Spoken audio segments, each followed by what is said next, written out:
My name is Donovan Livingston, and I came to address you in the best way I know how, but you have to forgive me. I have to take this moment in for a little while. When I spoke at my high school graduation several years ago, my high school English teacher threatened to replace me on the program or cut my microphone when she found out that I was interested in doing a poem as a part of my remarks.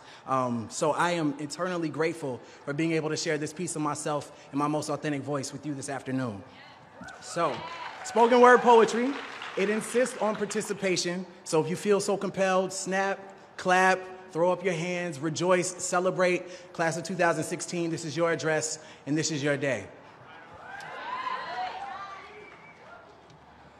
Education, then, beyond all other devices of human origin, is a great equalizer of the conditions of men. Horace Mann, 1848. At the time of his remarks, I couldn't read, I couldn't write. Any attempt to do so, punishable by death. For generations, we have known of knowledge's infinite power, yet somehow we have never questioned the keeper of the keys, the guardians of information. Unfortunately, I've seen more dividing and conquering in this order of operations, a heinous miscalculation of reality. For some, the only difference between a classroom and a plantation is time. How many times must we be made to feel like quotas, like tokens and coined phrases, diversity, inclusion? There are days I feel like one, like only, a lonely blossom in a briar patch of broken promises, but hey, I've always been a thorn in the side of injustice, disruptive, talkative, a distraction with a passion that transcends the confines of my own consciousness, beyond your curriculum, beyond your standards. I stand here, a manifestation of love and pain with veins pumping revolution. I am the strange fruit that grew too ripe for the poplar tree. I am a dream act, dream deferred, incarnate, and a movement, an amalgam of memories America would care to forget. My past alone won't allow me to sit still, so my body, like my mind, cannot be contained.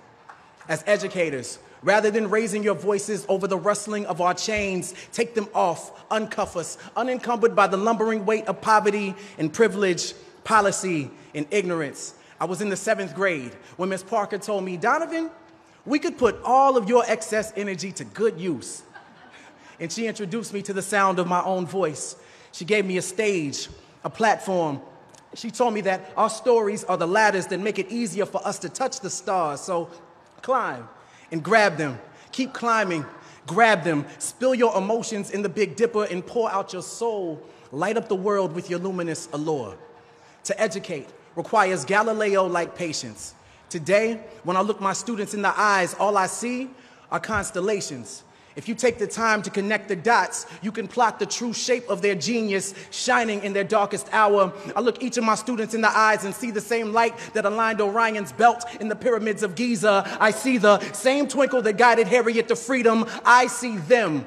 Beneath their masks and their mischief exists an authentic frustration and enslavement to your standardized assessments.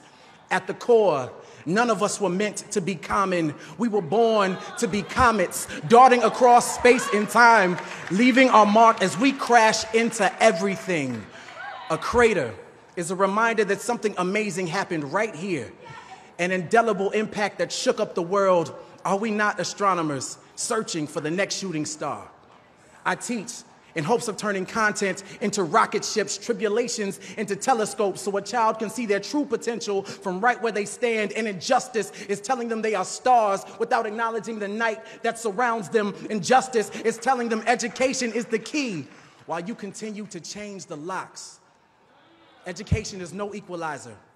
Rather, it is the sleep that precedes the American dream. So wake up, lift your voices until you've patched every hole in a child's broken sky. Wake up, every child, so they know of their celestial potential. I've been the black hole in a classroom for far too long, absorbing everything without allowing my light to escape. But those days are done. I belong among the stars, and so do you. And so do they.